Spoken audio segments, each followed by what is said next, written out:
to decision making for a second. You said before that I don't believe in taking right decisions. I take decisions, then I make them right. How did you come to build that philosophy?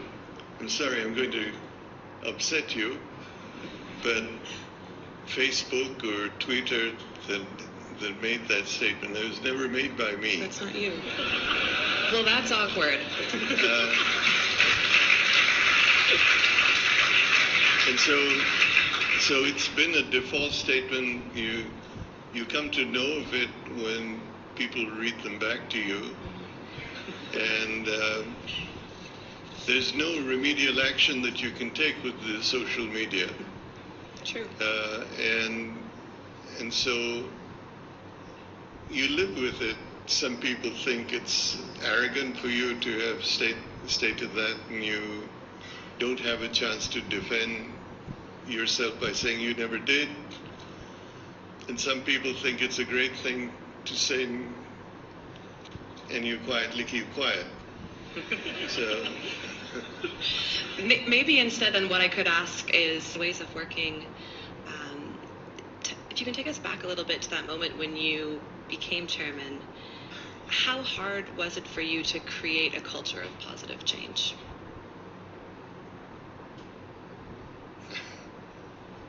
My first few years as chairman was committed and dedicated to changing the culture in the company. I inherited a board, for example, that must have have an average age of 85. We had a few directors who were participating. Several of them had to be helped into the boardroom because they could no longer walk freely. Some of them came and sat down and fell asleep. Others didn't hear too well. But when it came to making changes, they all woke up and ensured that no change took place. So the first 4 or 5 years were spent in trying to figure out how to... No, I don't think I have a question to ask of Murthy at all. Absolutely not. I don't know about him to me. Well, let me ask a question of Ratan. You stepped into the shoes of probably India's finest industrialist, JRD. The first day when you sat in that chair, metaphorically, it may not be that room, it may not be that chair, but you metaphorically sat in his chair. What were your feelings? Yeah. You know, the feeling was of great confusion, actually. One was, what should I be? And, you know, again, metaphorically, you always are told that you are having to fit yourself in your predecessor's shoes. And these were mighty big shoes to fit.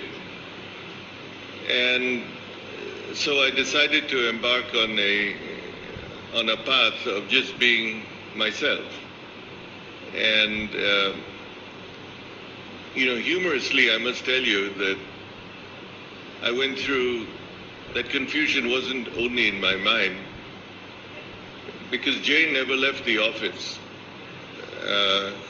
And my greatest concern was, you know, how will I operate with Jay beside me or behind me or whatever, but now no longer as chairman. And very often when he walked into the boardroom, he would sit in the chairman's chair. And then 5 minutes later, he'd say, oh, I shouldn't have been here. And then you'd play musical chairs in the boardroom. So in many ways, there was, you know, almost public confusion. But if I never thought growing up this day will ever come, where I'd be 6 inches away from someone I feel not every Indian, but every human being ever born and to be born should take inspiration from.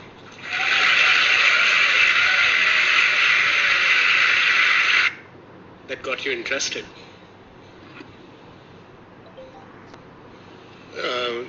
Thank you. First of all, thank you for putting me at ease. I've been as nervous about sitting 6 inches from you as you have been.